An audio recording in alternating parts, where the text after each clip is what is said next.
Ce soir-là, Mike pensait pouvoir comprendre que tout était rentré dans l'ordre des choses.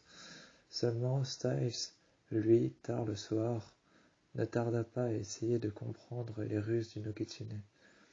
Dans sa chambre, essayant de comprendre pourquoi, pour lui, il avait été si simple de combattre le Nogitsune. Ce soir-là, réfléchissant à ses souvenirs de sa possession, des souvenirs qui lui sont revenus, ces souvenirs ayant pour cause de lui faire craindre le pire, un infime souvenir de lorsqu'il était possédé lui fit comprendre que toute cette guérison n'était qu'un leurre, une mise en scène, pour mieux nous atteindre. Pendant ce temps à Rosewood, Mike, ce soir-là,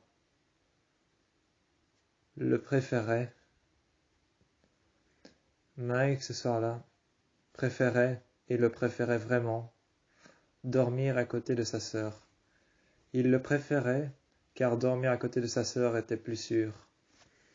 Ce soir-là, Rosewood, Mike préférait dormir à côté de sa sœur, Aria, qui elle dormait déjà. La nuit venue, Mike dormait, mais se réveilla par le bruit assourdissant d'une centaine de corbeaux qui percutèrent les fenêtres. À en laisser du sang, et à en laisser une marque sur la fenêtre. À en laisser du sang, et à en laisser une marque sur la fenêtre, une marque d'un impact de verre brisé. Ils touchèrent le sol froid et dur sur lequel il était couché pour dormir. C'est en ouvrant les yeux qu'il vit Aria fixer le mur, si fort que sur le miroir et les fenêtres, la réflexion de la lumière en laissèrent des traces de son regard. Aria tournèrent la tête, visèrent Mike, qui lui-même ne pouvait pas s'empêcher de regarder son regard. Aria, accrochée à son regard, Mike rampèrent vers l'arrière, par terre. Dans la cuisine, face à la fenêtre, Aria appuyée contre le rebord de l'évier, un couteau à la main, regardèrent son reflet. À Beacon Hills, chez Lydia, une pensée lui est venue. En tant que messagère de la mort, elle vit dans la rue, et elle vit à l'intérieur de chez elle.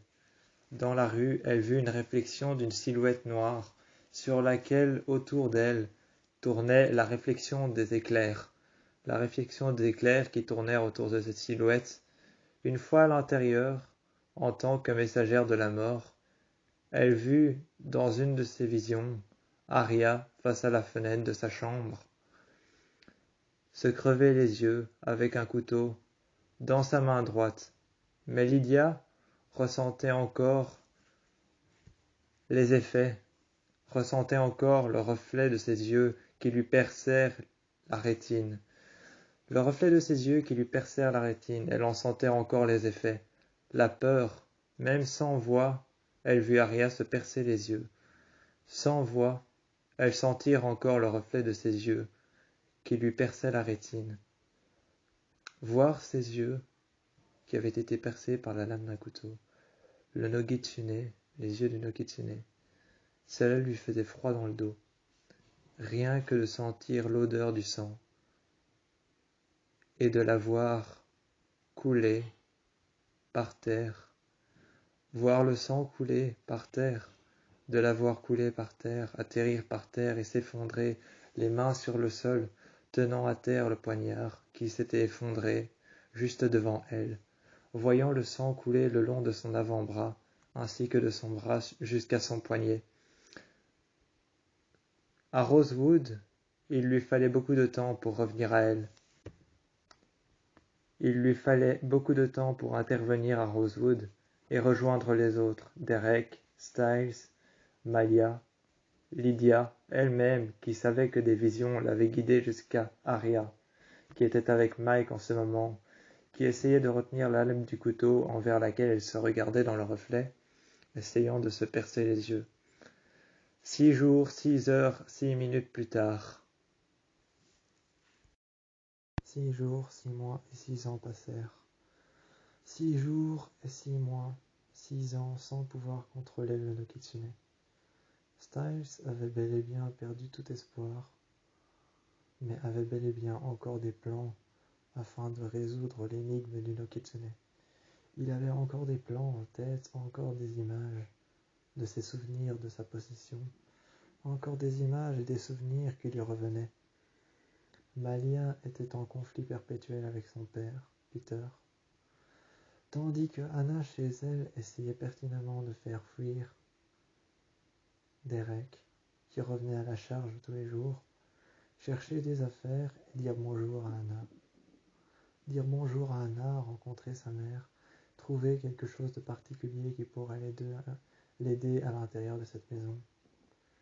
6 ans, 6 mois et 6 jours sans voir le Nokitsune. Le renard, un animal aussi perfide, ne pouvait que prévoir quelque chose de rusé, un plan à l'avance que l'on ne connaissait pas encore. Le jour où Arya paraissait totalement normale et lucide, elle est rentrée chez Ezra pour une soirée. Ezra entendit alors un claquement dans la pièce d'à côté. Entendant un claquement dans la pièce d'à côté, elle vit Arya face à un miroir, le regard vers le bas, les yeux dans le vide. C'est alors que plus tard, les yeux dans le vide, le regard vers le bas, couchée par terre, elle regardait le plafond. Elle s'était relevée, mettant ses mains sur le sol qui était froid et glacial. Froid et glacial, ce sol sur lequel elle avait mis ses mains pour se relever. Elle regardait toujours son reflet dans la vitre, ainsi que dans le miroir. Alternativement, regardant son reflet dans la vitre et puis dans le miroir, se frappèrent contre la vitre, se frappèrent contre le miroir. Son comportement paraissait de plus en plus déplacé. Son comportement paraissait de plus en plus déplacé. On put la voir se frapper la tête contre le miroir, se frapper les omoplates, se frapper les épaules, se lacérer les bras avec les restes des miroirs qu'il y avait par terre. Les fragments des miroirs qu'il y avait par terre, elle s'en lacérait les bras. Elles partirent trop loin cette fois. Elles partirent trop loin cette fois dans la démence, dans l'oubli de soi-même. Elle était face au miroir, elle se frappait à la tête. Face à la fenêtre, elle faisait les 100 pas. Face à la fenêtre, elle faisait les 100 pas. Elle regardait et elle était persuadée qu'il y avait quelqu'un dehors qui l'observait, qui la menaçait. Son comportement était de plus en plus bizarre. Elle était persuadée qu'il y avait quelqu'un, une personne qu'elle connaissait, qui la menaçait de mort, qui la menaçait de pouvoir périr en enfer, quelque part où elle n'était pas encore. Un homme, une femme, quelqu'un qu'elle connaissait peut-être. Elle était persuadée de voir cette chose, cette entité venue de son subconscient, qui avait été pris d'assaut par le Nokitsune. Le jour suivant, Arya était revenue à l'école au lycée. Elle était revenue à l'école au lycée. Ne voulant pas montrer ses yeux, elle portait des lunettes de soleil.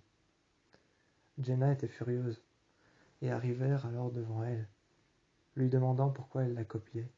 Pourquoi est-ce que ça l'amusait de faire semblant d'être aveugle tout autant qu'elle qu'il l'était toujours? Pourquoi est-ce que ça l'amusait? Elle répondit alors « Je ne suis pas aveugle ». D'un coup sec, elle retira ses lunettes. Jenna, qui avait retrouvé la vue, Malheureusement, Jenna, qui avait retrouvé la vue, mais qui voulait toujours faire marcher les filles en leur montrant que ce n'était pas vrai, elle regarda alors les cernes que portèrent Arya, au bord de ses yeux. Elle vit alors ses yeux qui étaient mauves, rouges, avec des impacts de sang tout autour. Et c'est ainsi qu'elle comprit qu'elle ne voulait vraiment pas montrer ses yeux, vraiment pas montrer son visage, Le Nokitsune venait de le prendre d'attaque, venait de prendre son conscient d'attaque. Elle était sûre et pertinemment sûre qu'il y avait quelqu'un tous les soirs, un parasite spirituel qui venait à sa fenêtre, qui l'observait, qui la menaçait de mort et d'encore beaucoup d'autres choses. Jenna avait compris que ce n'était pas seulement pour se moquer et faire semblant d'être aveugle tout comme elle. Seulement Jenna n'était pas aveugle, elle cachait son jeu aux filles pour pouvoir se faire passer pour A ou pour les perturber ou pour encore les mettre sur une autre voie. Styles comprit peu de temps plus tard, il comprit alors, il comprit que le Nokitsune ne prenait pas seulement d'attaque Arya, mais aussi son conscient, son subconscient, sa vue, ce qu'elle voyait, ce qu'elle entendait. Le Nokitsune était revenu sur Arya beaucoup plus fort qu'il ne le pensait. Il était revenu beaucoup plus fort qu'il ne le pensait. Le soir, parfois la nuit, Mike se réveillait et voyait Arya écrire sur le mur « La salle blanche, la salle blanche, la salle blanche, la salle blanche ». À répétition, encore et encore, on le voyait écrire « La salle blanche, la salle blanche, la salle blanche ». Un jour, Arya a même essayé de graver sur du verre, sans succès, à répétition. Impossible de pouvoir l'en empêcher, de pouvoir reprendre ses mouvements, impossible de pouvoir l'en empêcher.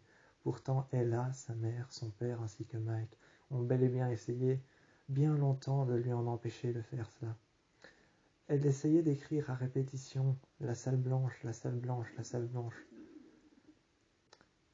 Un matin, Mike s'est réveillé au même endroit, là où il avait trouvé Arya qui essayait à répétition de marquer le verre, sans succès.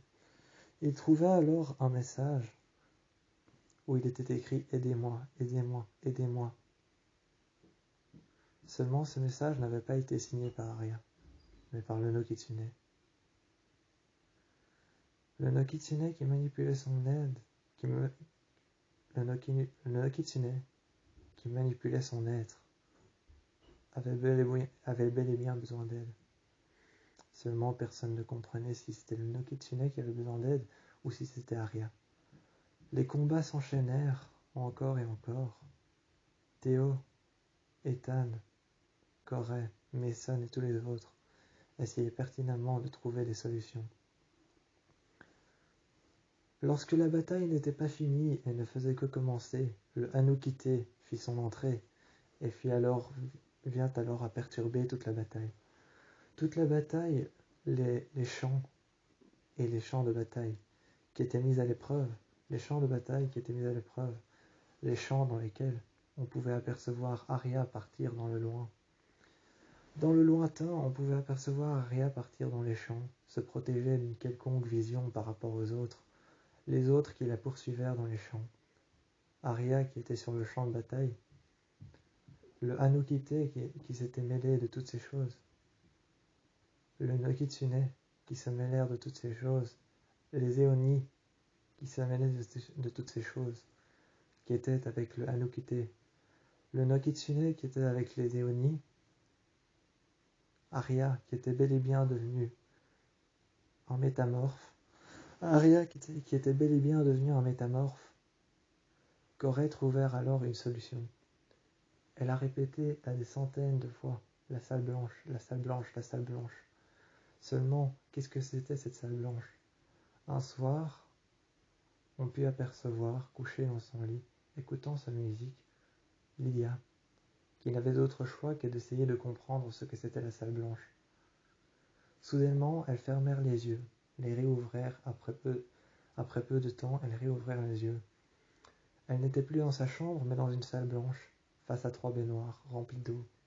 Elles regardèrent à l'intérieur de la première.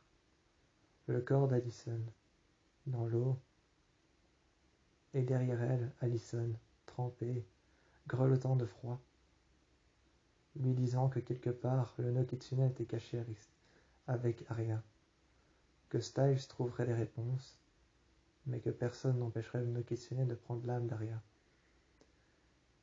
Dans la deuxième baignoire, Sissy Drake, qui, elle, était traumatisée dans un coin, recouverte d'eau, grelottant de froid. Dans la baignoire suivante, de l'eau, Seulement celle-ci était vide. Servait-elle d'intermédiaire par rapport à la personne qui pourrait aller dans la salle blanche pour pouvoir raisonner Arya, lui souvenir de qui elle était réellement et qui elle était avant, lui faire souvenir de qui elle était. Le jour suivant, au lycée,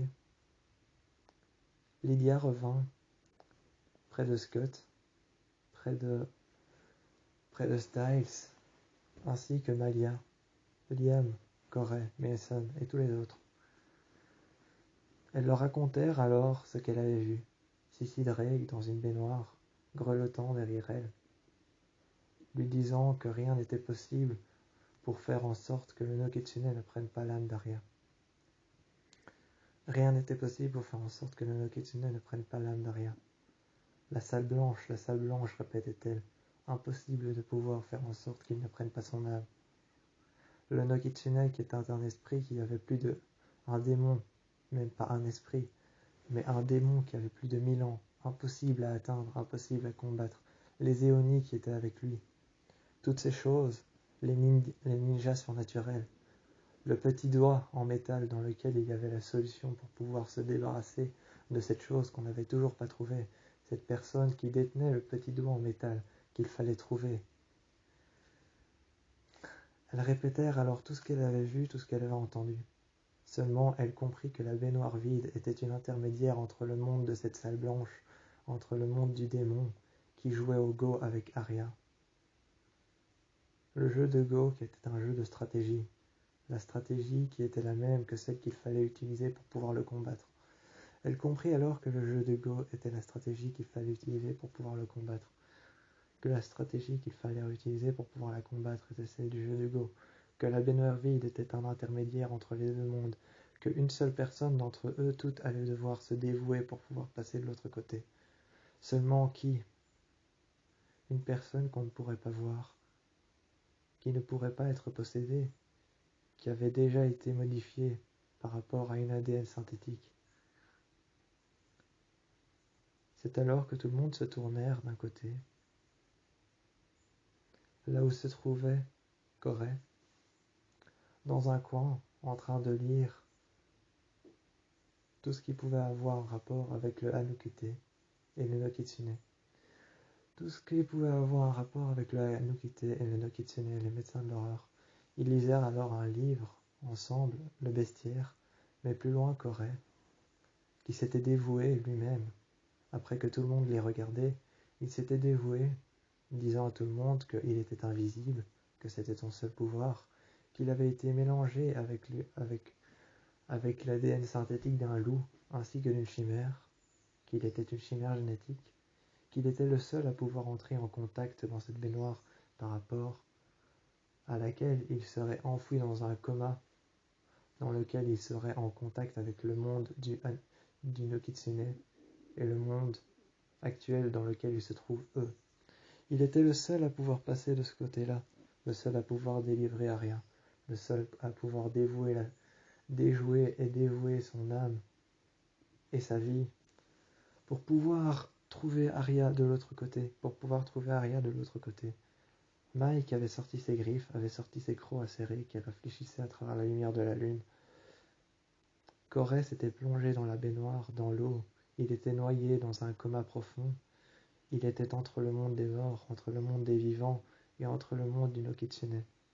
Ils arrivèrent dans la salle blanche, dans laquelle ils devaient déjouer le jeu de Go, trouver la stratégie et la déjouer afin de trouver comment la combattre et comment pouvoir combattre le Nokitsune, ainsi que Arya la libérer de son emprise. Il fallait pouvoir avoir la voix de Lydia pour pouvoir faire en sorte que Arya se souvienne de qui elle était réellement.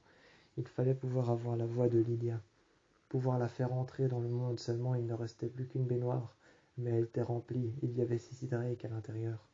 Dans la deuxième, il y avait Alicent, morte, congelée, grelottant de froid.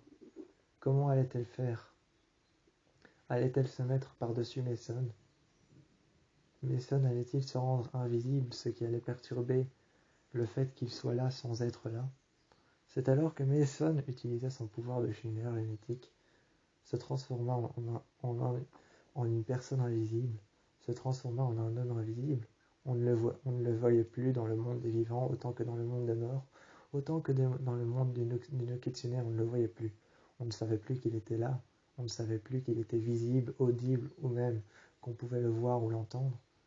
Ce qui fit une place à Lydia. Lydia se plongea alors à nouveau dans un coma profond, ce qui put l'empêcher de rester en contact avec le monde des vivants. Ce qui put l'empêcher de rester en contact avec le monde des vivants, elle se plongea dans un coma profond, plongée dans l'eau, plongée dans la baignoire. Par-dessus Mason qui s'était plongé dans une invisibilité, on ne pouvait plus l'entendre, le voir, ni même le remarquer. Il n'était plus là. Sans être là, il n'était plus qu'un intermédiaire entre les deux mondes. Il maintenait le monde des vivants ouvert par rapport à celui du no Kitsune.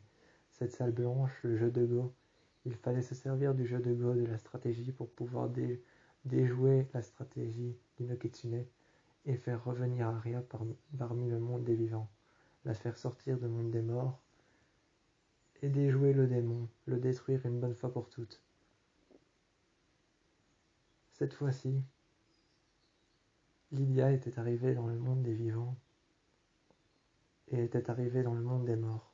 Plongée dans un coma, elle était arrivée dans le monde des vivants, à la clinique de Alan Ditton, qui lui avait tout expliqué comment faire, comment déjouer le jeu de Go, comment traduire ce qu'allait dire le démon, comment essayer de réfléchir sans penser comme le démon, sans l'écouter, sans le croire ou sans même pouvoir s'en prendre à lui de manière violente, car ne jamais utiliser la violence contre un démon, ne jamais essayer de le croire ou d'écouter ce qu'il dit, ne jamais écouter ses paroles. Il faut essayer de se plonger dans un coma pour pouvoir ne plus l'entendre, ne plus le voir et ne plus être perturbé par ce qu'il nous dit. Il faut juste pouvoir s'adresser à Aria. Alan Ditton avait tout expliqué à Lydia. Seulement plus tard, elle s'était plongée dans un coma profond, dans lequel elle s'était enfouie dans le monde des démons. Dans le monde des démons, elle avait affronté le no Kitsune. Elle criait le nom d'Aria. Aria qui retrouvèrent alors ses anciens souvenirs. L'écrivaine qu'elle était avant, la sœur de Mike. Mike qui n'était plus Mike mais qui était Théo. Ce loup-garou qui sortait ses crocs et ses griffes afin de pouvoir combattre le no Kitsune qui avait emprisonné Aria dans le monde des démons. Elles retrouvèrent alors ses esprits. Lydia crièrent son nom. Elles retrouvèrent ses souvenirs. Lydia crièrent son nom, crièrent Aria, Aria, encore et encore, de plus en plus fort, avec son pouvoir de Banshee. Elles crièrent de plus en plus fort son nom, avec son pouvoir de Banshee, son cri assourdissant que même les loups-garous pouvaient entendre à une hauteur, à des longueurs, à des mètres, à des longueurs, à des mètres et des mètres et des kilomètres. Il pouvait se trouver à des mètres et des kilomètres de là où il se trouvait. Son cri de Banshee serait audible, peu importe quel loup-garou se trouvait aussi loin qu'elle ne se trouvait. Plus tard, la nuit fut surface. La pluie tombèrent. Aria refit surface, se mit à terre, les mains par terre, le sang qui coulèrent de ses bras, qui rentrèrent à nouveau dans ses veines, qui coulèrent à l'envers et rentrèrent dans ses veines. Les mains à terre, l'étouffèrent. Son frère Mike était venu à côté d'elle, tapèrent sur son dos afin qu'elle récupère sa respiration. Elle se mit alors à vomir des bandelettes. Le no Kitsune avait disparu. Le jeu de Go avait été déjoué. Mike avait réussi à retrouver Aria. Aria avait retrouvé conscience de ses anciens souvenirs. Mason avait réussi à trouver une stratégie pour pouvoir combattre le jeu de Go. Il avait déjoué la stratégie. Sous sa forme invisible, il avait déjoué la stratégie, ce qui avait déjoué et envoyé un message à Lydia, ce qui avait envoyé un message à Lydia, qui avait déjoué la stratégie, pouvant utiliser la stratégie qui avait été déjouée contre le no Kitsune qui avait disparu. Aria vomissant, Aria qui était par terre vomissant des bandelettes. L'esprit du no Kitsune, le démon, était sorti de son âme. Elles retrouvèrent ses souvenirs et l'amour qu'elle avait envers Ezra. Ses copines étaient revenues dans l'appartement et plus tard Aria refit surface au beau milieu de sa maison. Anna, Emily et Spencer étaient arrivés à toute vitesse. dans la voiture de Spencer, elle franchit la porte et elle se mit alors à côté d'Aria, qui avait retrouvé ses esprits. Mais peu de temps plus tard, le Nokitsune avait disparu. Ses yeux jaunes avaient bel et bien disparu. Et l'histoire horrible qui était derrière eux était... Le 6e jour, Anna réfléchissait dans son lit. Allongée, les jambes pliées, un bras plié tenant sa nuque, l'autre tenant son coude, allongée sur le lit. Elle réfléchissait à comment libérer Aria de l'emprise du Nokitsune. Elle ne savait pas comment faire, mais elle savait décemment que chez Spencer, elle était en train de faire des recherches. Elle savait décemment que chez Spencer, elle était en train de faire des recherches sur le Nokitsune. Spencer, qui elle était assise sur son lit, remarquèrent alors que soudainement sur Internet, après être tombée sur plusieurs sites, sur plusieurs onglets, elles remarquèrent la présence de plusieurs choses parlant du Nokitsune, des articles, des choses qui parlaient du Nokitsune. Elles réfléchissaient et elles se disaient que les meurtres qui avaient tous un lien entre eux, qui étaient tous devenus cultes. On parlait aussi dans l'un des journaux, on parlait d'un culte de meurtre, qui avait tous un lien entre eux.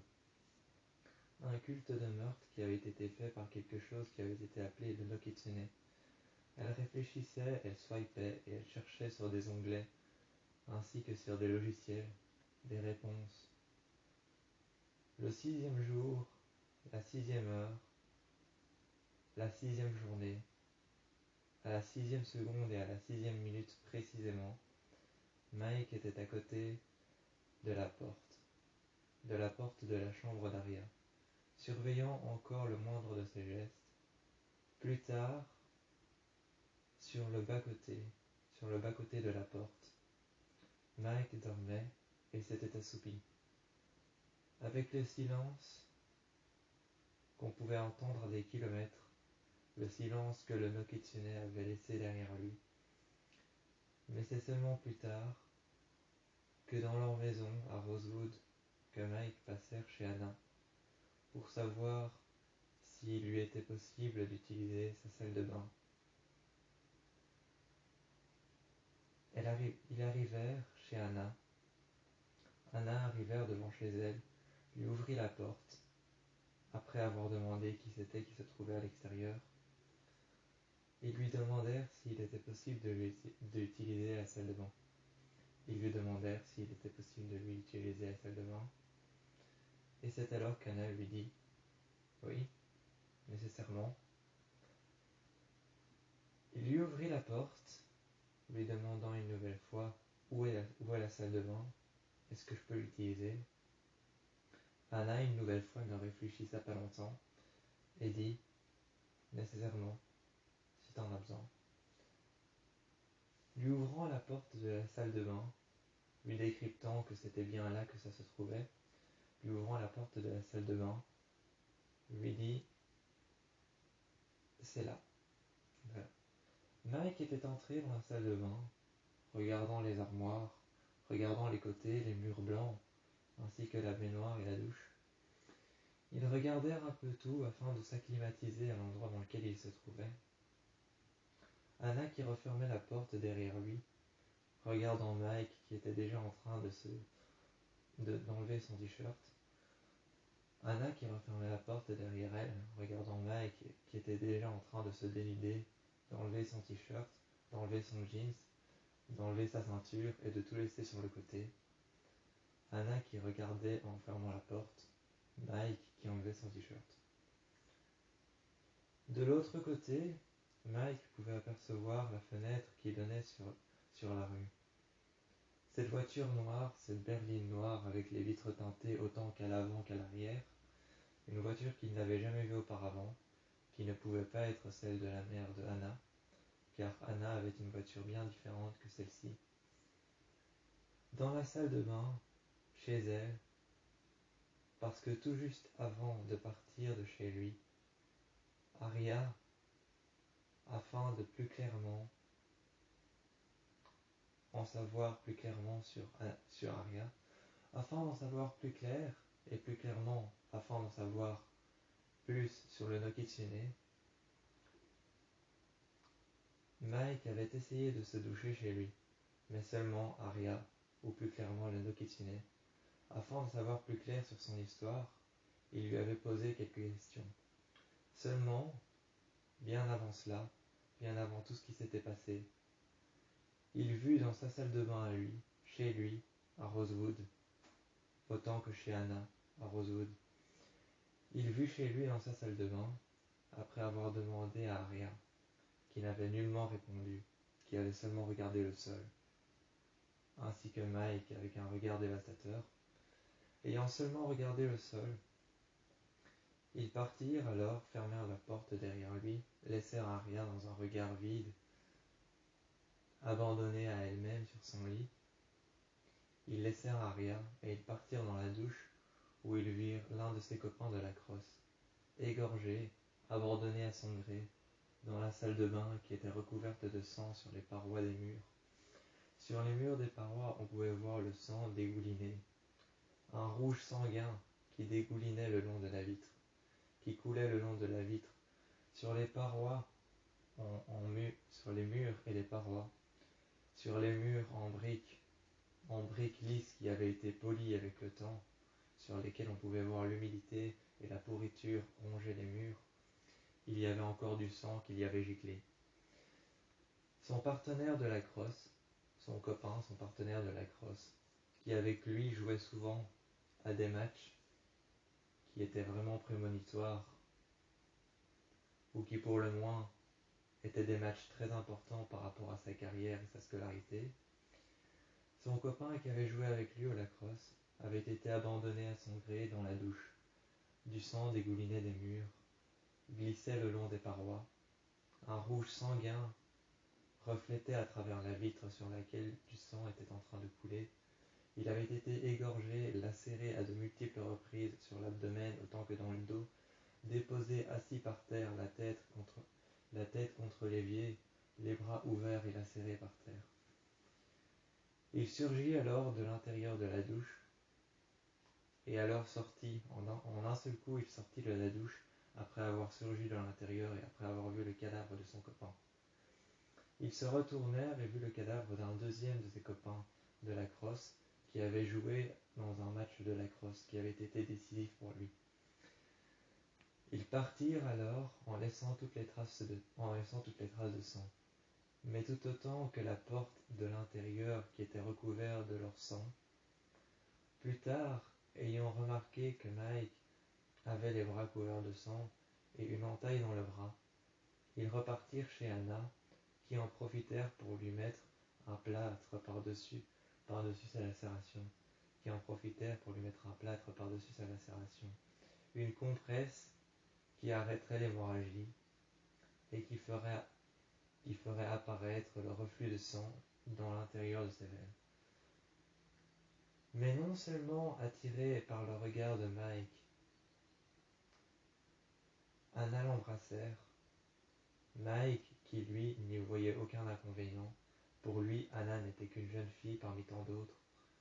Plus tard, Anna se perdirent alors dans les yeux et dans les lèvres de Mike.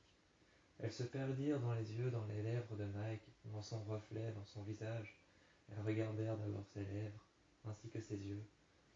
Lèvres contre lèvres, ils s'embrassèrent les uns contre les autres. Mike et Anna, se tenant buste contre buste, se passant les mains contre les côtes, se noyant les uns les autres dans leurs regards. Plus tard, Anna était dans son lit. Mike était dans la douche. Elle pouvait entendre l'eau qui coulait. Elle pouvait remarquer sa présence à l'intérieur. À l'intérieur de la douche, elle pouvait y remarquer sa présence. Il était bel et bien à l'intérieur, en train de se débarrasser du sang qu'il avait sur lui, gardant l'entaille qu'il avait au bras, ainsi que le plâtre qui faisait une compresse sur son entaille, le reflux de sang qui se remettait à l'intérieur de ses veines, doucement lorsqu'il se lavait. Lorsqu'il se lavait, le reflux de sang qui se remettait à l'intérieur de ses veines, qui jonchait à nouveau les parois. Cette lacération qui était enfin compressée par la compresse qui avait été mise en dessous du plâtre. Il était en train de se laver, de se débarrasser de tout le sang qu'il avait sur le bras, sur le buste ainsi que sur le visage. Le sang était en train de couler et de passer à travers le caniveau. Passant à travers le caniveau, atterrissant dans les égouts, et passant à travers la douche, on pouvait voir l'eau qui emportait le reflux de sang et le sang avec lui. L'eau qui emportait le sang avec lui. Le sang qui disparaissait. Mike sortir alors de la douche. Anna regardèrent le mur. Sans trop de raison, elles pensèrent à Aria, qui était toujours possédée par le Nokitsune. Elles regardèrent le mur, passant sa main sur le côté, sur sa nuque, pliant sa main, atteignant sa nuque par derrière, passant son autre main par-delà son avant-bras, tenant son bras qui était passé par derrière et qui tenait sa nuque, qui était plié sur le côté. Sur le côté, on pouvait la remarquer en train de regarder le mur. Elle regardait le mur et elle pensait à Aria. Mike était sorti de la douche. Elles lui demandèrent un essuie autour de la taille, torse nu, et lui demandèrent « Est-ce que ça va ?» Anna se retournèrent, lâchèrent sa nuque, et se retournèrent de l'autre côté, et lui dit alors « Ouais, ça va ?» Mike, qui en faisait le tour de la pièce, passèrent alors de l'autre côté, arrivèrent dans le dressing, perdus dans le dressing, regardant les murs, regardant l'intérieur des armoires.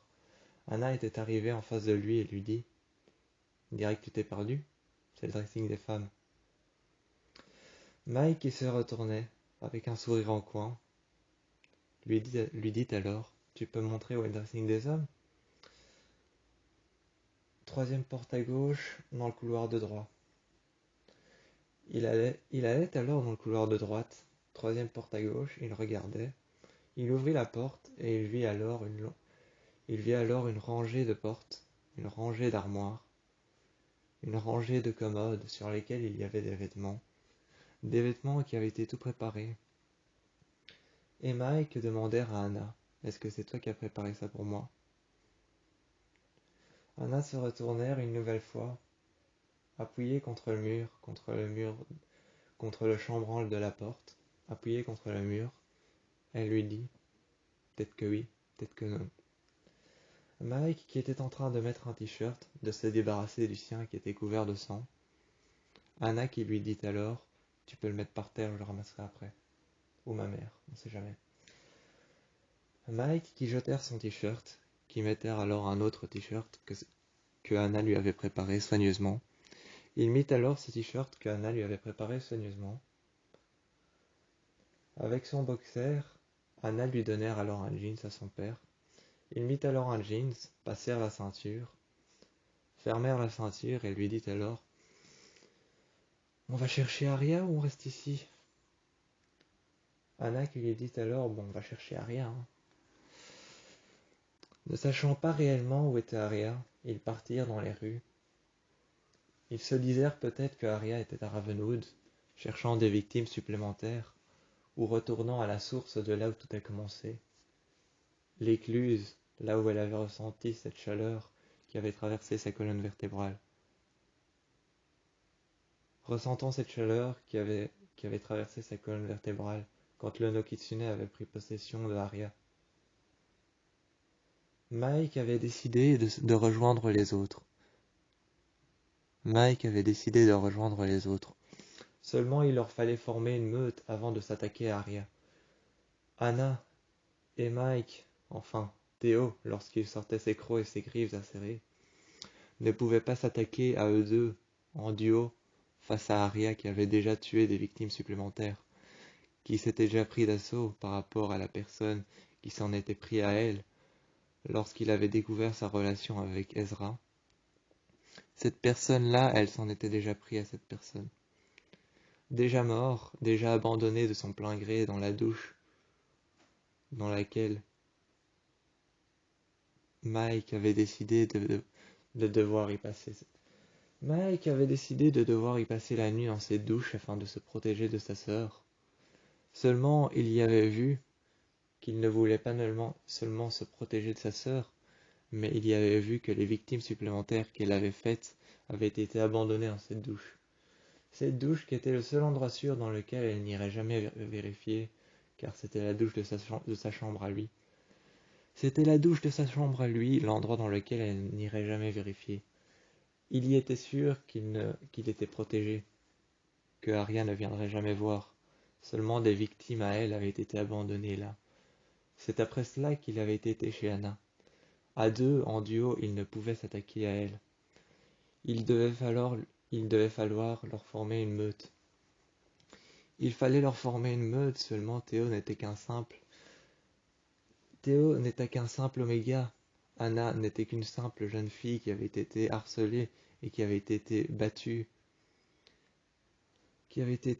par A, qui avait été enfermée dans des endroits, qui avait été manipulée par un serial killer. Théo, lui, était un simple Oméga. Il leur fallait former une meute. Mais pour former une meute, ce qu'il leur fallait, c'était trouver un alpha. Il leur fallait trouver un alpha. Seulement, Anna, qui connaissait bien un alpha, seulement sans le connaître, elle le connaissait déjà. Elle connaissait un alpha sans le connaître. Derek, qui passait souvent à la maison. Cette maison qui avait une intrigue pour lui, dans laquelle ils passèrent parfois. Dans lesquels les jours précédents, Anna avait retrouvé Derek dans la salle de bain, complètement nu, essayant de se laver, maintes et maintes fois essayant de se débarrasser du sang qu'il avait sur lui, se débarrassant de ses blessures, faisant de ses blessures par balles des cicatrices, se débarrassant du sang, dans la douche, se lavant et se débarrassant du sang qu'il avait sur lui. Derek était un alpha, seulement Anna l'ignorait. Il était passé maintes et maintes fois nu dans la maison, ayant une attirance pour cette maison qui avait quelque chose de spécial. Il fallait retrouver Derek pour pouvoir former une meute, afin de mordre Anna, pour qu'elle se transforme en une Oméga, qu'elle apprenne les bases et qu'elle devienne quelqu'un de fort et puissant pour combattre Arya. Ou alors il fallait tout simplement trouver Ezra, qui lui était déjà un alpha depuis bien longtemps. Il leur fallait trouver Ezra, qui était un alpha depuis bien longtemps. Seulement Ezra était préoccupé par son livre, mais ne faisait pas attention à son côté alpha, qui lui prenait plus en plus d'ampleur. Seulement il leur fallait trouver Derek, qui lui allait peut-être accepter, car son côté alpha avait plus d'ampleur que par rapport à son intérêt pour la maison de Anna. La maison de Anna, qui avait beaucoup d'intérêt aux yeux de Derek, avait beaucoup d'intérêt par rapport à Anna, qui elle avait de l'intérêt par rapport au côté alpha de Derek. Derek, qui était en train de recoudre et de se débarrasser du sang qu'il avait par-dessus ses épaules, par-dessus ses bras et sur son pectoral droit autant que sur son pectoral gauche, sur son buste autant que sur tout son corps, il se débarrassait du sang dans la douche. Anna était entrée et le vit nu, avec un essuie sur les épaules. Il s'était débarrassé de tout le sang. Il s'était débarrassé de ses blessures, en avait fait des cicatrices, les avait recousues et il était parti. Avait mis un jeans et un t-shirt. Avait promis de les ramener et était parti dans la forêt. Plus tard, Mike, qui était chez Anna, décemment vit Derek, et se dit alors que c'était bel et bien un alpha car il faisait ce qu'il voulait, et que les alphas font ce qu'ils veulent car ils ont tous les pouvoirs. Ils ont tous les pouvoirs, ils font ce qu'ils veulent, seulement il fallait maintenant le retrouver et le persuader de pouvoir mordre Anna, Emily, Spencer et Arya. Arya qu'il ne fallait pas mordre. Enfin, si, qui seulement il fallait la mordre. Il fallait la mordre, mais il ne savait pas encore comment il fallait la mordre, où il fallait la mordre, à quel endroit et qui allait la mordre. Car c'était la seule échappatoire pour tuer le Nokitsune. Tuer cette chose qui était en train de persécuter Anna. Il fallait maintenant persuader Derek de pouvoir trouver un moyen de s'en prendre à Arya, de la combattre et de la mordre. Anna était sûre de faire équipe avec le frère de Arya, Mike, enfin Théo lorsqu'il sortait ses crocs. Elle était sûre de faire équipe avec lui. Lorsqu'il sortait ses crocs, il était un vrai Oméga, qui faisait équipe avec Arya et avec Anna. Ce soir-là, Spencer avait découvert comment arrêter le Noctuné. Après avoir appelé Emily, qui ne prit pas un instant pour réfléchir à l'envergure de la situation, elle qui prit sa voiture, arrivée chez Spencer, elle lui montra qu'il était possible de faire marche arrière et d'arrêter le Nogitsune. Il était possible de faire marche arrière au moment où nous nous étions tous trompés. Ce moment précis où nous nous étions tous trompés, il était possible de faire marche arrière.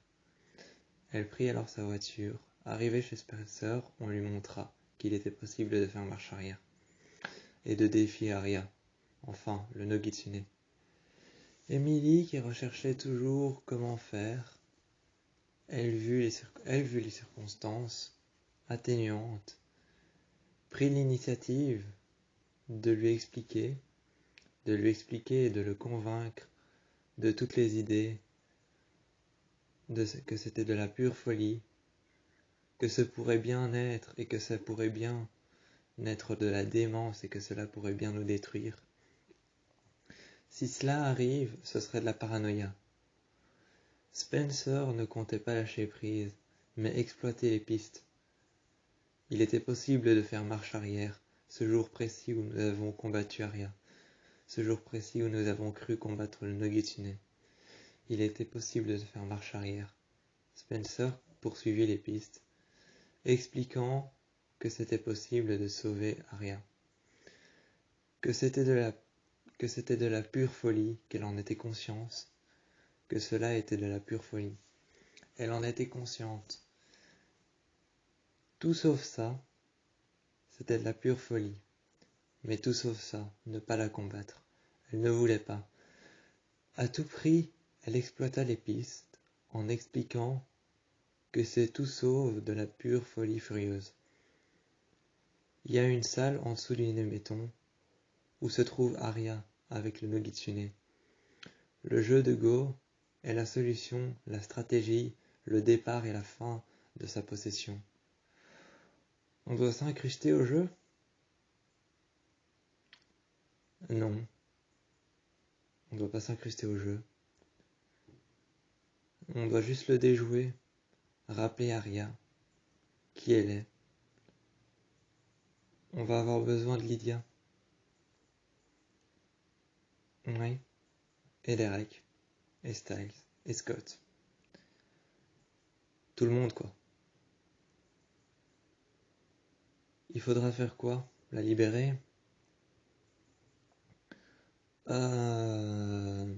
Oui, entre autres. Et il faudra faire quoi pour entrer dans le Néméton, dans cette salle blanche? Sur un ton peu sûr d'elle, Spencer répondit alors arrêtez notre cœur et nous réanimer une fois qu'on sera plongé dans un coma. Une fois qu'on sera plongé dans un coma, dans des bassines d'eau dans lesquelles on sera noyé, il faudra arrêter notre cœur pendant 1 minute. Ensuite, après avoir arrêté notre cœur, il faudra nous réanimer. Et une fois qu'on sera là-bas, il faudra la ramener.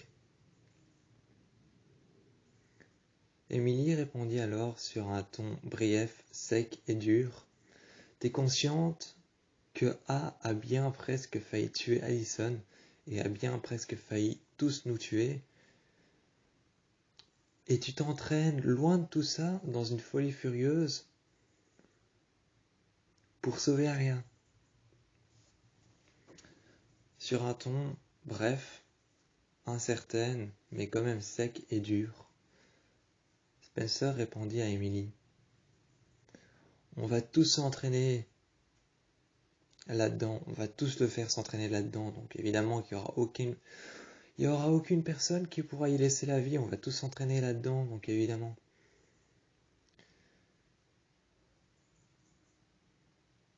Emily répondit, Évidemment que quoi? Bah si on est tous là-bas, si Lydia est là-bas avec nous, si Derek est là avec nous, si Styles et Scott est là-bas avec nous, si moi je suis là avec toi, si Arya est là-bas, et si on est avec Anna, bah personne pourra y laisser la vie. On sera tous en état de conscience, mais en état d'inconscience dans la baignoire, quand on sera noyé et que notre cœur sera arrêté. Oui, mais là c'est différent, c'est Arya. Le Nokitsune, tu veux dire? Arya. Je sais pas. Ouais, bah super. Tu sais pas. Tu sais pas comment la ramener? Oui, je sais pas. Je sais pas, mais ce que je sais, c'est qu'on sera tous là-bas, donc il n'y a aucune chance qu'on puisse y mourir. Il n'y a aucune chance qu'on puisse y mourir. Oui, mais tu sais comment faire au moins. Non, je sais pas. Je viens de te le dire, je sais pas. Bah super, super, on est tous prêts pour passer, pour mourir avant l'heure. On est tous prêts pour passer notre baptême de la mort et pour mourir avant l'heure.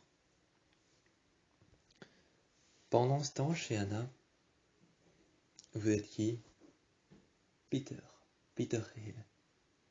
Ah, vous êtes le frère de ce monsieur? Non, l'oncle de ce monsieur. Oui, l'oncle. Je suis l'oncle de ce monsieur qui devrait probablement aller mettre un jeans. Ah, vous inquiétez pas, je lui ai montré où est le vestiaire des hommes. Ah, parce que vous allez investir chez vous. Ouais, pas qu'un seul. Lorsque Anna sortait de sa chambre, après avoir fait des recherches et après avoir appelé Emily et Spencer, après avoir fait des recherches, de longues recherches, sur comment trouver le Néméton, comment trouver cette salle blanche, comment entrer et comment sortir,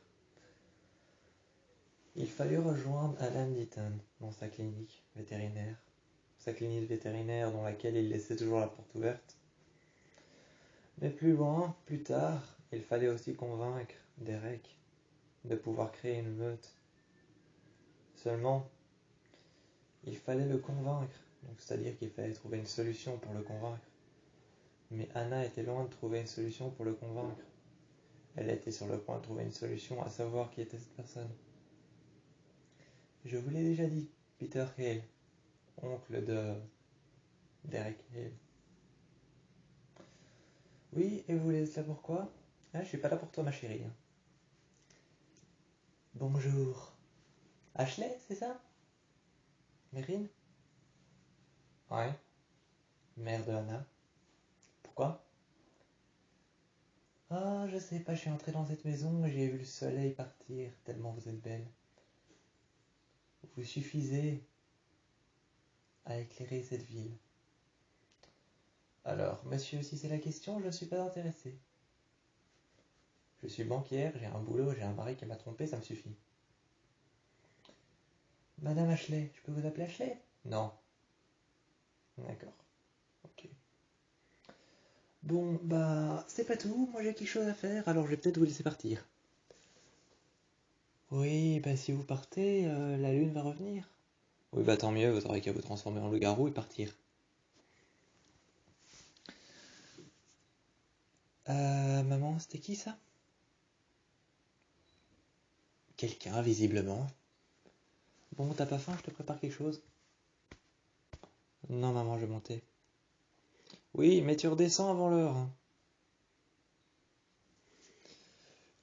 Anna montait les escaliers, de manière sûre et certaine, sachant que sa mère savait qu'elle allait faire quelque chose, qu'elle allait trouver des recherches, ayant rencontré Peter, l'oncle de Derek, soi-disant que Derek devait être le neveu de Peter, ne sachant toujours pas que Peter était un dragueur invétéré. Elle ne savait point où il était parti maintenant. Pendant ce temps, chez Emily, je peux vous appeler Pam? Non. Et puis qu'est-ce que vous faites dans ma maison? Je peux vous appeler Pam? Non. Maman, c'est qui? Qui êtes-vous? Peter. Peter Hale. Ah, d'accord. Je vois. Vous êtes l'une de ces personnes là qui m'apportent des pubs? Non, mais si la pub c'est regardez vos yeux, je suis preneur. Bon, monsieur, vous allez clairement écouter. Je suis de la police. Ah, bah alors vous êtes en état d'arrestation pour pauvreté. Non. Vous êtes en état d'arrestation pour intrusion au... Voilà.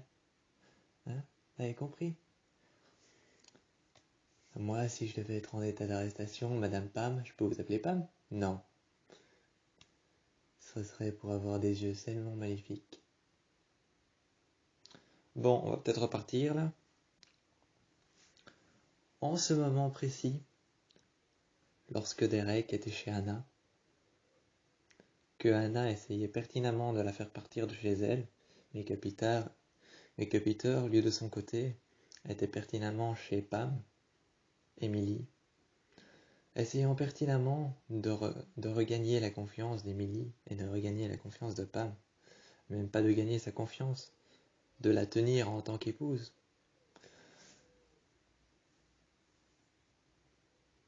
Lorsque Anna avait réussi à faire partir Derek, qui était retourné à Beacon Hills, Styles, dans sa chambre, lui trouvait un plan.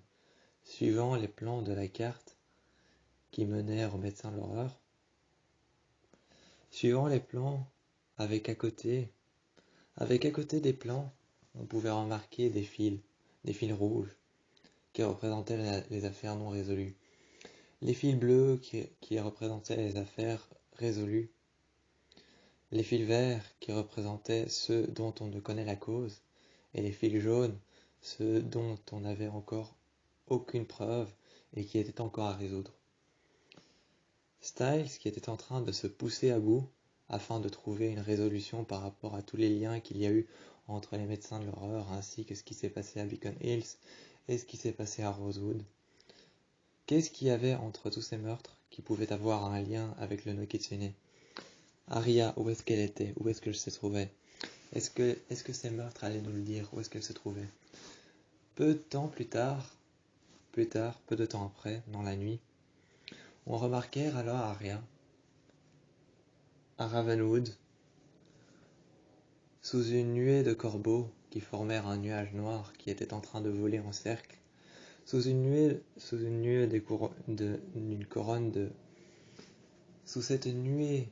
de couronnes de corbeaux rouges, qui étaient bel et bien couverts de sang, des corbeaux rouges qui revenaient d'une carcasse qui les avait rongés jusqu'à la moelle osseuse, une nuée de corbeaux rouges qui lui tournèrent autour, noirs pour autant comme la fumée qui entourait Ravenwood. Ravenwood, qui était entouré par une fumée noire, qui s'avérait être des corbeaux couverts de sang qui couronnait leur pelage. Le sang qui couronnait leur pelage de l'animal qui venait de l'animal qu'ils venaient de manger et les animaux qui s'étaient enfuis, ainsi que les oiseaux qui étaient dans l'air, leurs plumes qui étaient rouges intenses, tandis que leurs plumes devaient être noires. Ce nuage noir en l'air représentait des corbeaux couverts de sang qui venaient de sortir d'une carcasse après avoir rongé cette personne, cet intrus, cet animal, jusqu'à la moelle osseuse. Laissant le cadavre sur le côté près d'un arbre, ils tournèrent autour d'Aria qui avancèrent. Les yeux dans l'obscurité, on pouvait remarquer que ses yeux étaient de plus en plus clairs, de plus en plus jaunes, d'un jaune doré, d'un jaune ocre qui devint doré. De plus en plus près, elle s'approchait. Derek était apparu sur le côté, s'accroupissant par terre, se rattrapant avec ses griffes acérées.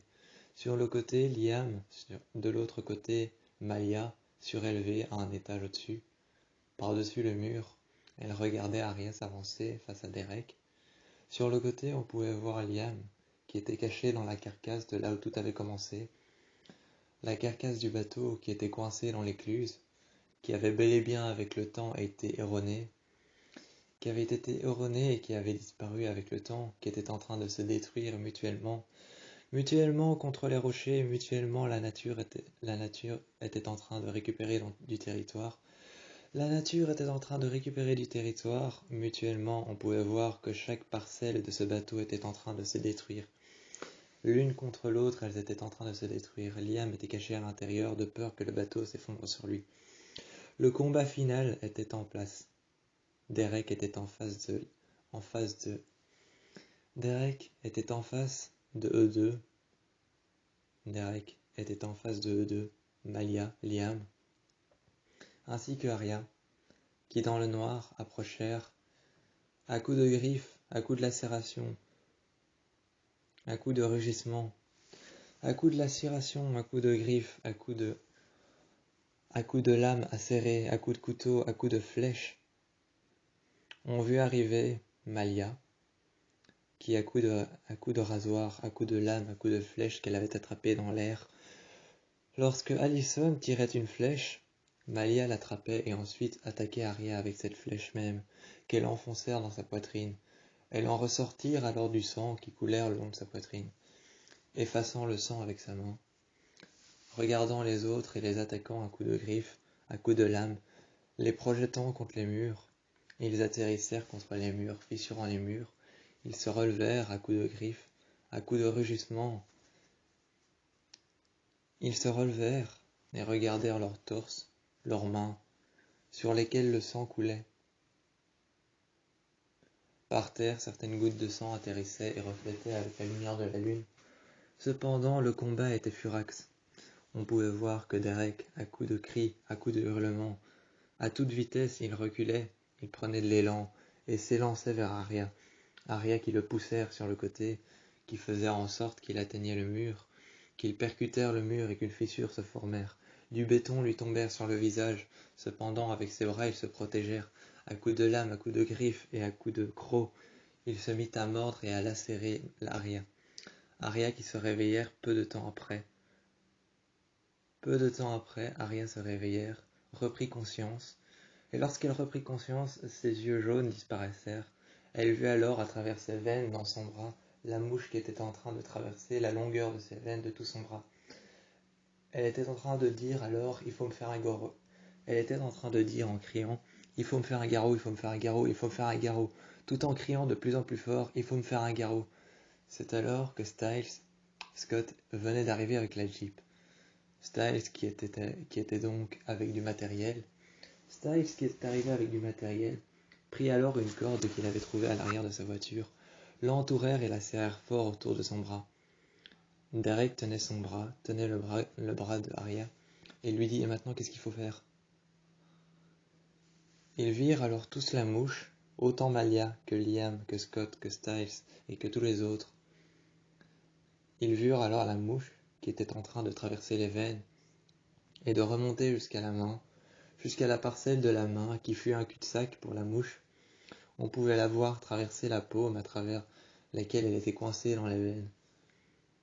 Arya était en train de crier désespérément « Il faut me couper le bras, il faut me couper le bras, il faut me couper le bras, il faut me couper la main, il faut me trancher les veines. » C'est alors qu'une infime lacération est servie. Une infime lacération servie lorsque Peter était arrivé, se servant de ses griffes pour se rattraper par terre, se servant de ses griffes pour ouvrir le bras de Arya. Faisant une infime lacération, la mouche qui était en train de traverser son bras sortit, ses yeux disparaissèrent, le Nokitsune disparaissèrent en sang et en cendres. En sang et en cendres, le Nokitsune disparaissait. En sang et en cendres, il avait disparu. On ne l'entendit plus. Malia avait retrouvé conscience. Arya avait retrouvé conscience. Malia s'était relevée de là où elle avait atterri. Contre le mur, elle s'était relevée du parpaing de terre qui lui était tombé dessus. Se protégeant avec ses bras, elle avait repris conscience. Autant que Liam qui s'était caché pendant le combat, qui avait essayé de combattre mais qui avait repris conscience lorsqu'il s'était couché par terre. Lorsqu'il s'était couché par terre pour se protéger, pour se maintenir en sécurité, que des parcelles de terre lui sont tombées dessus. Ayant repris conscience, on put voir que 2 jours plus tard, la mouche avait disparu, Arya était revenue à la normale. Mike était près d'elle. Mike était près d'elle. la serrant très fort dans ses bras,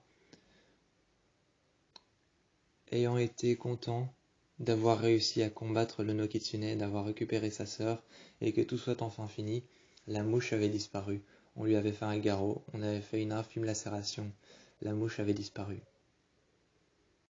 Le Nokitsune est un esprit malin, sournois, rusé et perfide.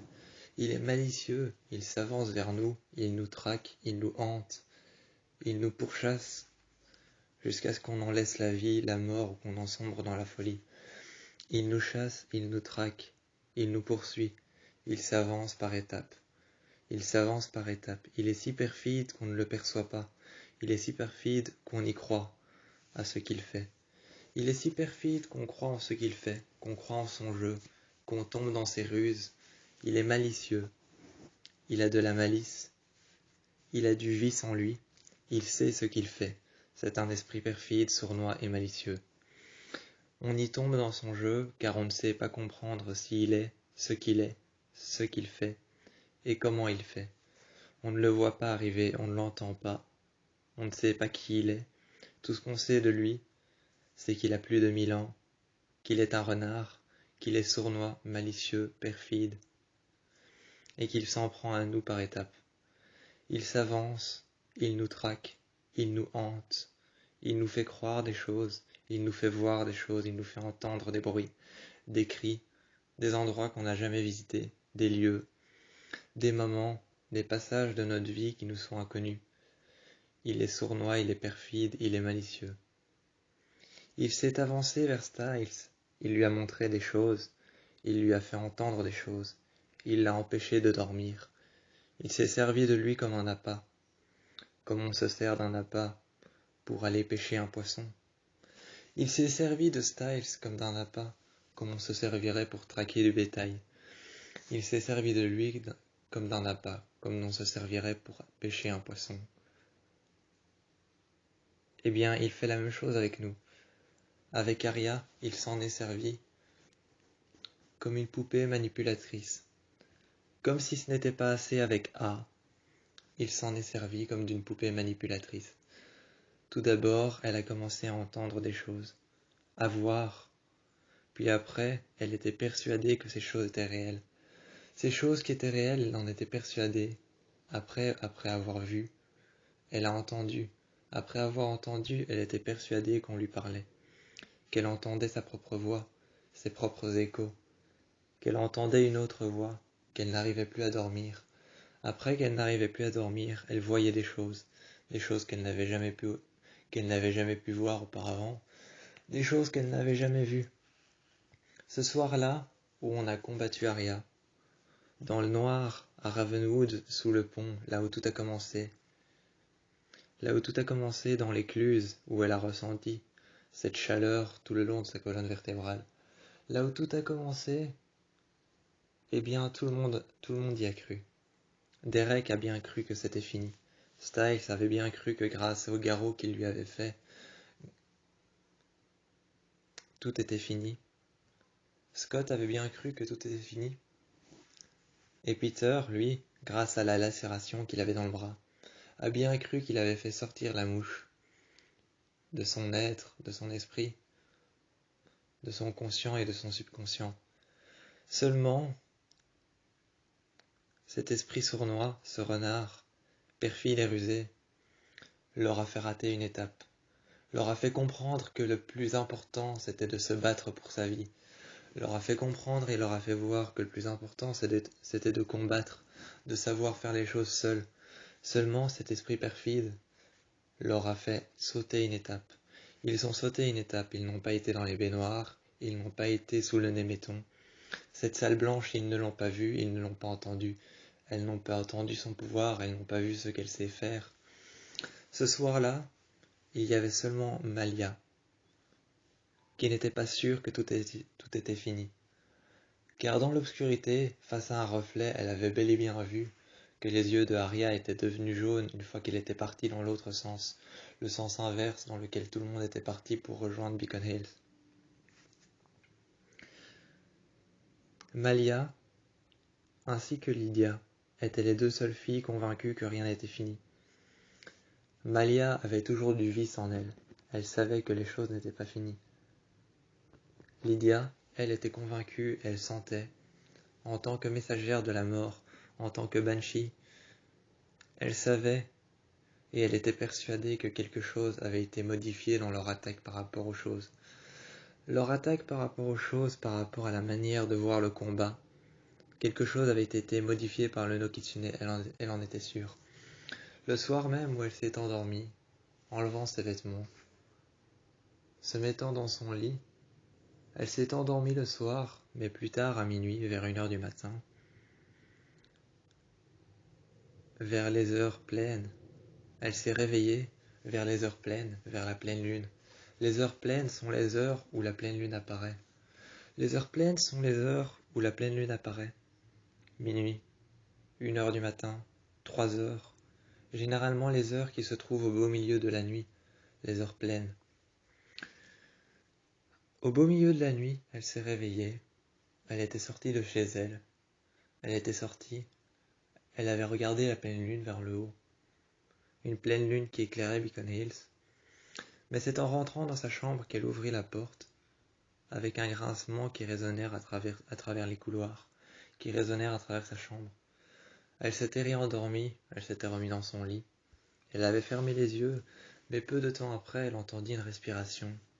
Une respiration comme si quelqu'un était en train d'agoniser, de ramper par terre, ou de se laisser mourir. Cette personne qui se laissait mourir, qui était en train d'agoniser dans sa chambre, qui était peut-être par terre quelque part, elles se tournèrent alors sur les côtés, essayant de retrouver le sommeil, se persuadant que ce n'était qu'un coup du no Kitsune, que ce n'était qu'une ruse pour pouvoir l'empêcher de dormir, que ce n'était qu'un transfert. Mais ce n'était pas ça. Ce n'était pas ça. Elle s'était levée, et elle sentit alors qu'une jambe était contre la sienne, une jambe qui n'était pas la sienne, était contre sa jambe. Elle sentit alors une main qui frôlait le long de ses orteils, et ensuite, c'est en allumant la lumière qu'elle vit que partout autour d'elle, autour de son lit, des personnes agonisant étaient en train de respirer. Ces personnes qui étaient par terre, recouvertes de sang, qui étaient arrachées à la poitrine, lacérées sur les bras, qui étaient recouvertes de sang, leurs yeux étaient rouges, leurs pupilles étaient grises, elles ne voyaient plus rien, elles n'entendaient plus rien, elles étaient pratiquement sous l'influence du no Kitsune. Elles n'entendaient plus rien, elles ne voyaient plus rien, elles ne savaient plus quoi faire. Toutes ces personnes qui agonisaient autour d'elles, elle s'est alors mise à crier, s'allongeant par terre. Elle s'était alors mise à crier. Elle s'était mise sur ses genoux. Elle s'est mise sur ses genoux, se tenant sur ses mains par terre, la tête vers le bas. Elle s'est mise à crier, se tenant par terre, regardant chaque victime les unes après les autres, leur regard agonisant d'intérêt pour la vie qui était en train de disparaître sous leurs yeux, la vie qui n'avait peu d'intérêt alors. La vie qui n'avait plus que peu d'intérêt à leurs yeux, ces personnes qui étaient en train de disparaître, elle les vit alors partir en fumée, agonisant par terre, agonisant sous l'influence de ses propres cris. Elle pouvait s'entendre crier pour une fois. Pour une fois, elle pouvait s'entendre crier. Liam, Malia, Scott, Derek et tous les autres loups-garous qui étaient à des kilomètres de sa maison l'entendirent crier, débarquèrent tout aussi vite chez elle et virent que autour d'elle, elle était entourée de fumée. Scott ramassèrent alors un peu de fumée qu'ils regardèrent dans sa main et dit alors que ce n'était pas de la fumée mais des cendres. Des cendres de chaque personne qu'il y avait à côté de son lit. Malia était persuadée qu'il y avait bel et bien quelque chose, car elle ressentait au plus profond d'elle qu'il y avait quelque chose. À côté d'elle, il y avait Lydia, qui disait à Malia, « Il y avait quelque chose, j'en suis sûre. » Elle était perdue, elle ne savait plus quoi faire. Elle regardait tout autour d'elle. Ne sachant plus quoi faire, elle regardait dehors. Peut-être que tout ce qu'elle a vu, elle s'était retrouvée dehors, car avant, bien avant de voir tous ces corps autour de son lit, elle était dehors. Peut-être que tous ces corps étaient autour de la piscine, dehors. Elle est allée voir, fixant le sol. Elle disait alors à Scott et à Derek, « Je suis sûr et certain qu'il y avait quelque chose ici. Je suis sûr et certain. Je l'ai senti, je l'ai vu, je l'ai entendu. » Il n'y avait plus rien. Il était temps de former une meute. Il était temps de créer une meute pour combattre le Nokitsune. Seulement, le Nokitsune n'était plus dans Aria. Aria était libérée, la mouche s'en était allée. Il ne restait plus qu'à trouver la personne vers qui s'était dirigée la mouche. Vers qui s'était dirigée la mouche. Il n'était plus que temps de trouver cette personne. Seulement le Nokitsune avait un vice, avait une ruse qu'il allait exploiter, un transfert de démons. Les deux jumeaux, Ethan et Aiden, étaient sous l'influence du Nokitsune. Seulement maintenant fallait-il les trouver à travers la forêt. Fallait-il les trouver. Une fois qu'ils les avaient trouvés, ils avaient formé une meute. Derek avait mordu Anna. Anna avait été mordue. Emily avait été mordue, mais avant cela, bien avant cela, chacun devait convaincre Derek de trouver pourquoi il devrait le faire.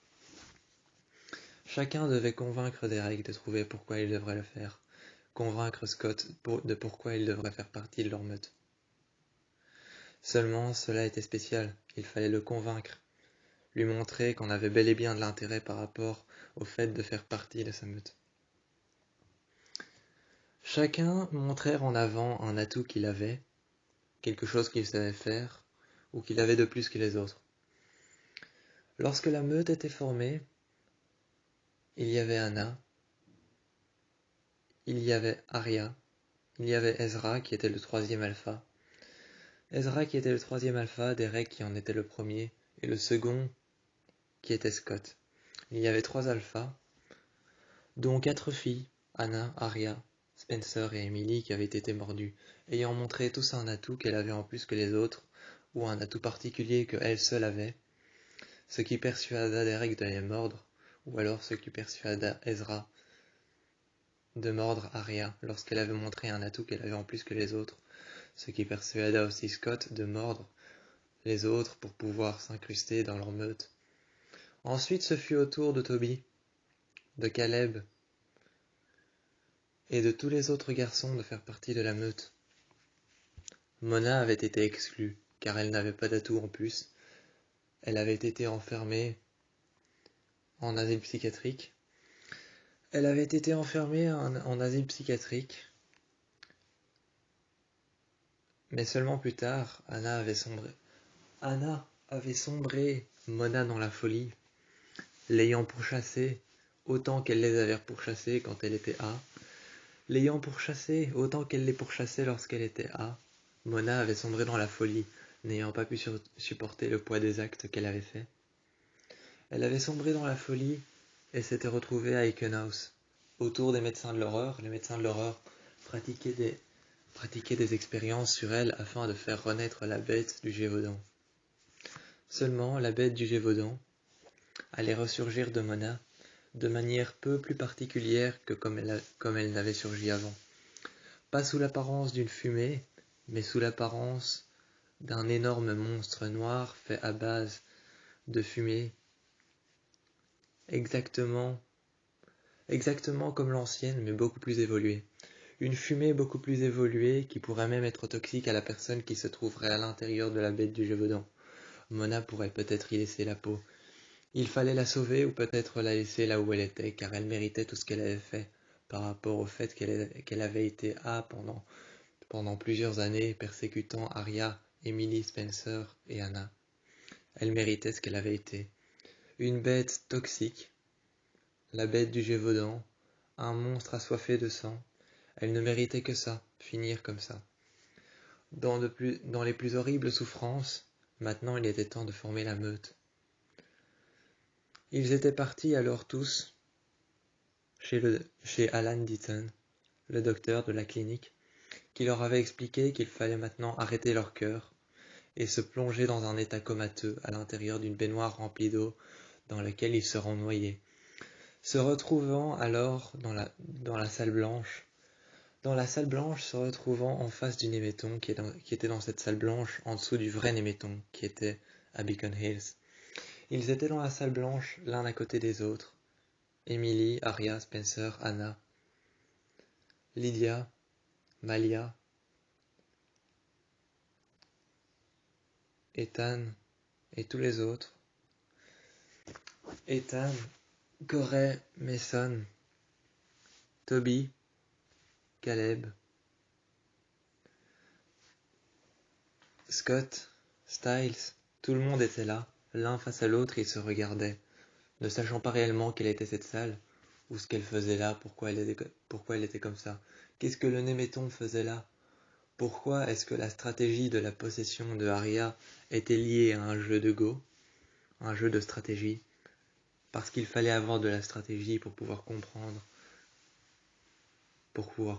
le démon. Il fallait avoir de la stratégie pour pouvoir comprendre le démon. Leur plan était simple, déjouer la stratégie, déjouer le jeu de Go, ainsi le démon disparaîtrait. Car le démon avait déjà fait plusieurs cas de possession multiples, à travers les jumeaux, qui étaient passés par Derek, qui ensuite par Derek avaient été délivrés par Malia, qui ensuite était arrivé chez Malia, qui avait été l'hôte de la délivrance de Derek, qui Derek avait été la délivrance de Malia. Comme Malia avait été libérée par Corey, Corey avait été possédé. Cela avait été très difficile de trouver Corey car il était invisible, mais possédé. Il était invisible mais possédé, des fois on pouvait le voir, des fois plus, il ne contrôlait plus son pouvoir. La stratégie avait été simple pendant que la possession multiple avait été acquis. Pendant que la possession multiple avait été acquis, la délivrance était simple, car chaque personne qui délivrait une personne qui était possédée serait la suivante sur la liste. Celle-ci avait été simple pour délivrer Arya. Corey était parti, près du Néméton, regarder la stratégie du jeu de Go. Comment le démon était en train de gagner la confiance d'Arya, ainsi que son âme. Il avait déjoué la stratégie, avait tout envoyé et avait tout écrit, avait tout remarqué et avait tout compris. Ensuite, avait fait part de la stratégie à Spencer, qui avait inversé la stratégie envers le démon. Le démon avait disparu avec son jeu de Go. Le démon avait disparu avec son jeu de Go. Le jeu de Go avait disparu, le Néméton avait été détruit. La salle blanche avait disparu, Arya avait retrouvé confiance, avait envoyé valser le jeu de Go, qui avait été détruit. Le démon avait été détruit avec la salle blanche, le Néméton était en train de s'écrouler. Ayant sorti précipitamment du Néméton, ils se retrouvèrent alors tous dans la forêt. Arya, Spencer, Emily, Anna, Caleb, Toby, Ezra, Derek, Scott, Styles, Emily qui s'était retrouvée juste à côté de Malia. Malia qui était juste à côté de Lydia. Lydia qui avait enfin fini de voir ce qui se passerait si tout ne s'était pas passé comme il le fallait. Mike qui était aussi devenu un loup-garou. Enfin Mike qui était Théo lorsqu'il sortait ses crocs et ses griffes. Ils étaient tous libérés, ils étaient tous sortis, ils étaient tous arrivés à l'hôpital. Ceux qui avaient des entailles dans le buste, dans le torse, sur l'omoplate ou encore la clavicule, ainsi que le sang qui leur coulait le long des bras et des jambes, avaient été emportés par Mélissa qui les avait emmenés aux urgences, aux soins intensifs. Ils y étaient restés quelques heures, quelques jours, quelques semaines. Mike était resté à côté de sa sœur, Arya, qui avait bel et bien retrouvé la couleur de ses yeux. Un gris brun, tombant vers le vert. Ses yeux étaient redevenus comme avant, ses yeux jaunes avaient disparu. Le nid de mouche qui représentait le Nokitsune avait disparu et avait été volatilisé avec le temps. Le Néméton était resté à sa place. Tout ce qu'il y avait en dessous, la salle blanche, le deuxième Néméton, le jeu de Go, et le démon avait disparu. En dessous, il y avait beaucoup de choses. Il y avait beaucoup de choses qui avaient disparu avec le temps. C'est alors que Malia, Lydia, Scott, Derek, Styles repartirent à Beacon Hills, et tous ceux qui avaient été soignés à Beacon Hills par Melissa dans les soins intensifs repartirent chez eux à Rosewood, Aria repartir avec Mike, qui n'était plus Théo. Théo repartir alors à Beacon Hills, mais Mike repartir à Rosewood avec Anna Spencer, Emily, ainsi que Aria